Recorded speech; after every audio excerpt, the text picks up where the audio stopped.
Welcome, Adidas Infinite Trails community. It has been a long time since the event in September, and it's a really exciting day today. We hope that your training is going well and you're preparing for your big day in September 2026 at Adidas Infinite Trails in Gastein.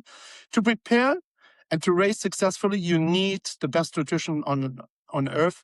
And it's a really exciting day for Infinite Trails today because we announcing and revealing the nutrition partner for the 2026 edition. And it's my great pleasure to welcome Andy Blow, who is the CEO of Precision Fuel and Hydration. So welcome, Andy. It's exciting for you guys as well, right? It is, Mike. Thank you. And we know that the event's got already got a fantastic history, and to be invited to be part of it is a genuine honour for our brand. So thanks for giving us the opportunity. You guys have your roots in triathlon racing since many, many years. You have been a successful competitor in the UK as well. But a lot of people don't know it's not only about triathlon. You are the partner of the Lotto Road cycling team. You have your roots in trail running. I mean, there's so many successful Adidas trail team athletes as well, like Eli Hamming winning the 24 edition of UTMB. Then Dan Jones, Eric LaPuma. Eric has been a mentor at Infinite Trails as well. You got champions as Western States and as well at the UTMB events. But you also do other sports like golf, climbing, tennis. You're the Ironman global partner when it comes to nutrition and also the partner of the California Marathon. And right now, I think you just released it, also the partner of the LA Marathon. So you are in the field of endurance sports. Absolutely, yeah. Endurance sports is genuinely our passion as individuals at the company. It's why we started the company in the first place, and really the sports we work in reflect our interests as individuals. We've got people in the office who compete very actively across all of those sports, and in my career I've competed pretty actively across them all. Although I reached the highest level in my own athletic competition as a triathlete. I raced a lot of trail running, a lot of fell running in the UK. I really enjoyed the Transalpine trail run many years ago, going through a similar area of the country to where Infinite Trails is, and have an absolute love of the mountains. So being able to come along and join this event is a dream come true for us. Yeah, and you're not only an athlete, you are a sports scientist and nutritionist as well. You have been partnered with Renault Benetton Formula One team a couple of years ago, running the Porsche Human Resourcing Center as well. So there's a lot of knowledge, and I think this separates also like Precision Fuel and Hydration from a lot of companies. So you worked across countless endurance events, but what stood out immediately when you heard about Infinite Trails in this time? I think it's in a very beautiful place. It's got it's kind of a curated event experience. You've got lots going on. It's not just another trail race. You've got the relay aspects to it, which I find really interesting because as someone who's competed in, as I said, things like Transalpine, where you race with a partner, I love the team aspect of endurance sports. It's usually a solo pursuit. So having that is really, really important. It feels like it's made around community for the trail running community, and I think it's a great environment because it's also very demanding. There's lots of elevation. The courses are very, very long. It's the perfect proving ground for showcasing, what you can do if you get your fueling and hydration right, because we know fueling and hydration will be critical for all of the disciplines that are on offer at Infinite Trails. Yeah, you summarized it. And I mean, it brings 1,600 athletes from almost 55 nations together. And the journalists call it like it's more like a race, it's a community. And this is exactly what we want. And it's like having a great time on the trails and bringing everybody together. You were mentioning already. So, what means fueling? Does it matter if you have a race in the Alps? Where is the difference between a flat race on Mallorca or whatever? You know, like, is this something more critical in a high alpine environment? Definitely, because distances don't tell you everything when you look at the races in an alpine environment. I remember running a trail race actually in the Alps themselves at one point. I think it was 24 kilometers, and I think as a really fit guy who was towards the front end of the field, it took me nearly 5 hours.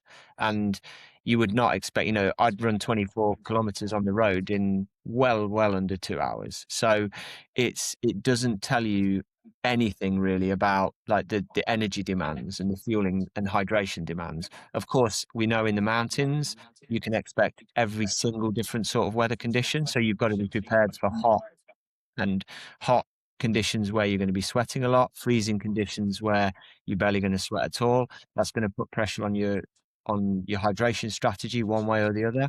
And I think also there's that kind of self-sufficiency aspect. While these races are well marked and they have aid stations, that you are out in nature exposing yourself, and you have to be prepared to carry some of your fuel and hydration to get you around. So it makes it quite technical, and I think it really addresses the fuel and hydration strategies of the athletes, and it benefits those that get it right.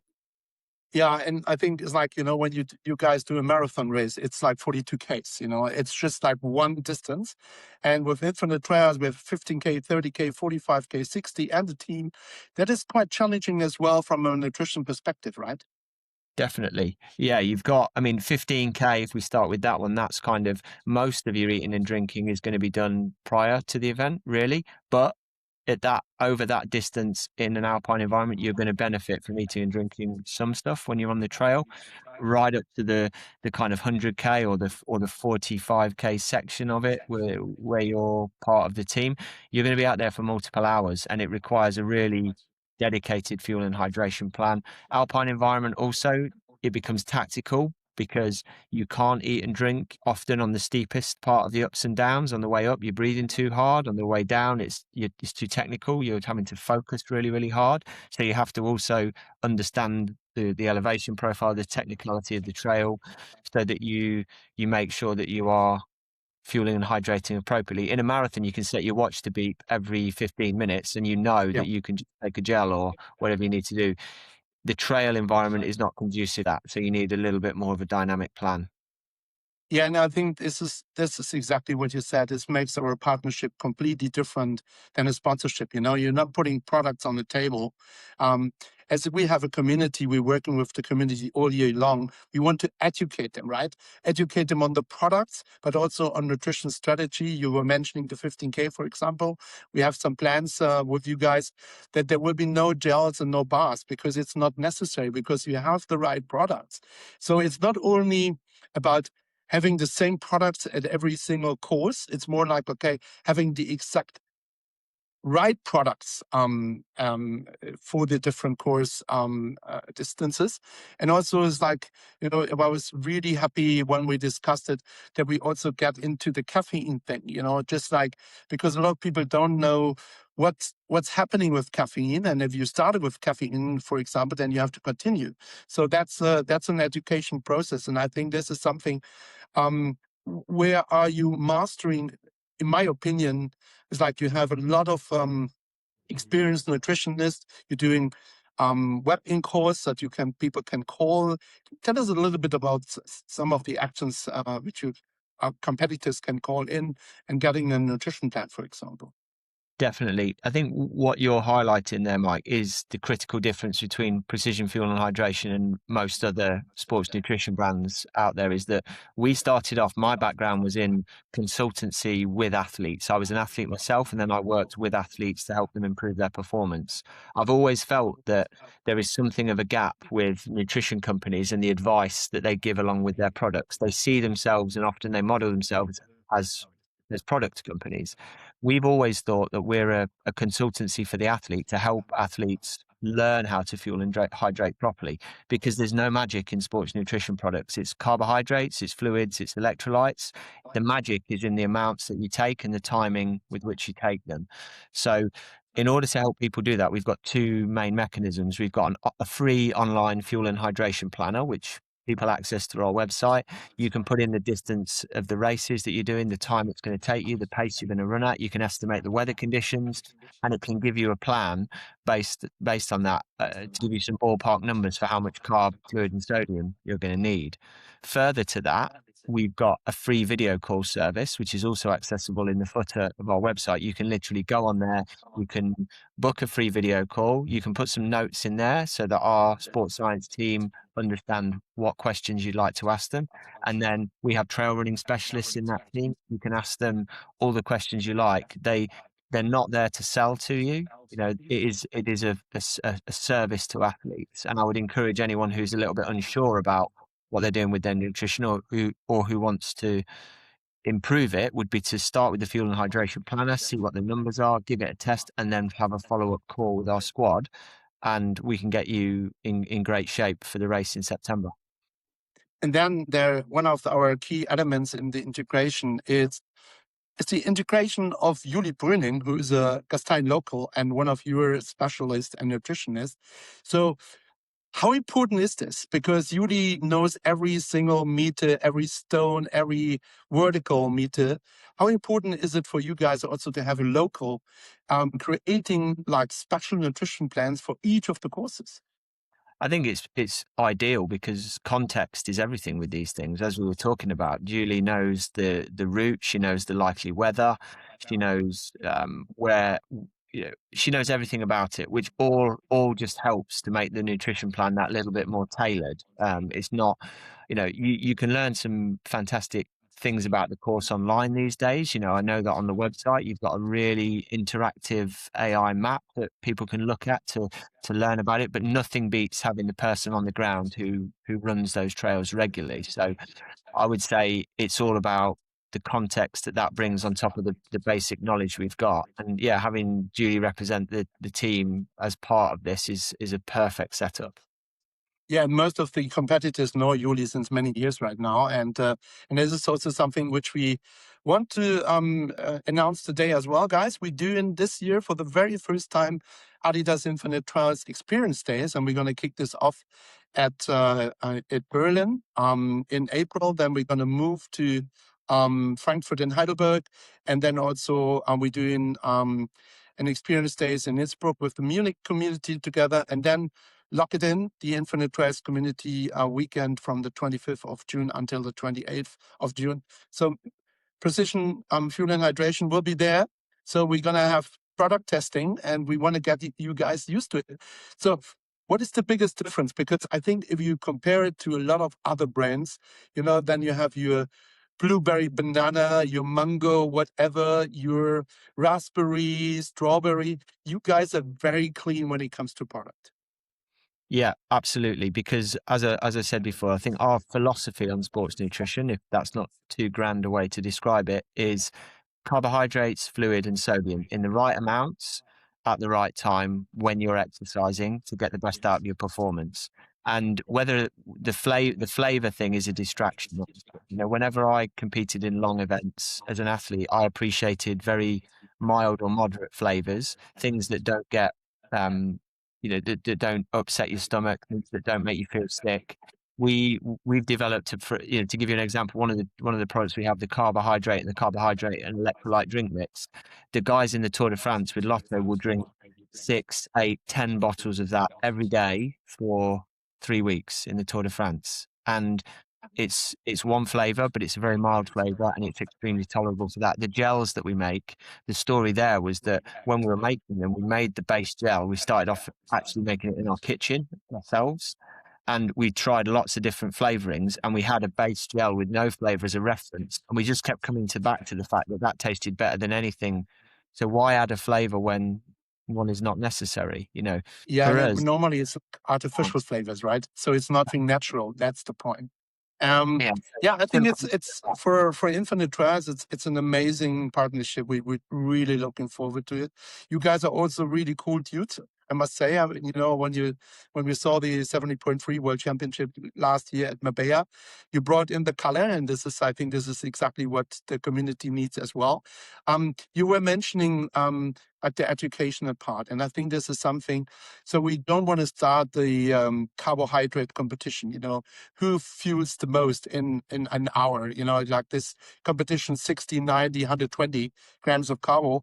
It's like people need to train their guts. And I think this is, guys, watch out on Sunday when we're sending out the newsletter. There are going to be some promo codes as well so that you can buy it. You are a UK-based company. Your warehouse is in Germany, so people can get the product all around Europe and worldwide. So I think that is also really important. And is it important the earlier you start to train with the products, the more successful will be at an event? Yeah, I think it's always sounds, and I do have a stated conflict of interest in this statement, saying that people should train on our products in the build up to the race that uses our products. But it does make sense. It really does, because I think you get used to them. I'm training for the LA Marathon myself at the moment, and my daily runs, anything over an hour, includes quite a bit of fueling and hydration to prepare myself for what I'm going to do on race day. So I would say it is well worth experimenting with, the kind of fuel and hydration plan. Building it up using our products before the day is ideal, because you're going to be able to access them on the course. So yeah, go for it. So what do you think is the biggest mistake still a trail runner do when it comes to sports nutrition? I think you can break it down into a few different categories, actually. I would say we've got what I would describe as the habitual underfuelers. There's a lot of people in running still who really they've had bad experiences with nutrition in the past, or they don't want to carry a lot of stuff, or they don't like eating when they're running, so they really go for the less is more approach and really try and minimize their intake. And there are some people who can get through relatively long events on relatively low intakes, but they're the exception, not the rule. I would say that there are a group of underfuelers. I would have put myself in that category until a few years ago, honestly, because I just didn't like having to carry stuff and eat it while I was running. But I've taught myself to do it because of the performance and recovery benefits. I would say in the very modern era, you have got the copy the pros problem, where we are Caleb Olson had over 100 grams of carbohydrate per hour when he won Western States last year in 14 hours. We crewed him. We gave him all those carbohydrates. Um, he was running extremely fast, world record fast almost. And he needed that. He'd been training on that, and it was appropriate for him. It's not appropriate for the vast, vast majority of people. So I think that it's sitting somewhere in that grey area in between of like not being someone who's afraid of fueling or who's kind of going to try and minimize fueling, but also not just thinking that we need to fuel like pro athletes who are running at a very, very high energy output. If we're more in the middle of the pack, we need a middle of the pack nutrition plan. So, it's like I think we're sharing a lot of values together with your event and with our event and your brand. One is we want to bring competitors successfully over the finish line. And I think this is the most important thing, is like not only cater for them on the race day. It's like it's all the things we do. We're going to run the podcast series with Julie on nutrition as well, also on recovery. So everything is really important. So, but if athletes should remember one thing about precision fuel and hydration at Infinite Trails, what should it be? I think it should be that the nutrition aspect of your race is one of the two major things you can control on race day. I think the things that you can control on race day, your pacing, appropriate to your training and the terrain, and sticking to your fueling and hydration plan. So look at it, put it in the box being one of the two big controllable things. We're all going to get to the start line, and if we're normal people, we're probably going to not maybe have done as much training as we hoped or thought, or we might be carrying an injury, and we might look up at the sky and it's all grey and raining and windy. So there's not a lot we can do about that other than put a nice Gore-Tex jacket on probably. But what you can do is you can control your pacing and your fueling and hydration. I would say that makes it a really big focal thing for you on the day, is think this is something I can get right, even if other stuff goes wrong, and I'm going to focus on doing that. Thank you so much, first of all, for that 15 minutes or 20 minutes already, giving a little bit of insight about first fuel and hydration. Do we see you at the finish line? Well, I was going to ask you that, Mike, because I might have to get out there in September. It sounds like a fabulous event. Absolutely. You're going to see me on the finish line and on all the nutrition spots. And no, we're really looking forward to it. And I think it's like there's quite a bit program ahead of us, and with a lot of tasks. And Julie is launching the nutrition plan in April already, so that you guys can prepare for it. Thanks, Andy. Much Brilliant. appreciated. And see you at the start line in time. Yeah, thank you, Mike. See you soon.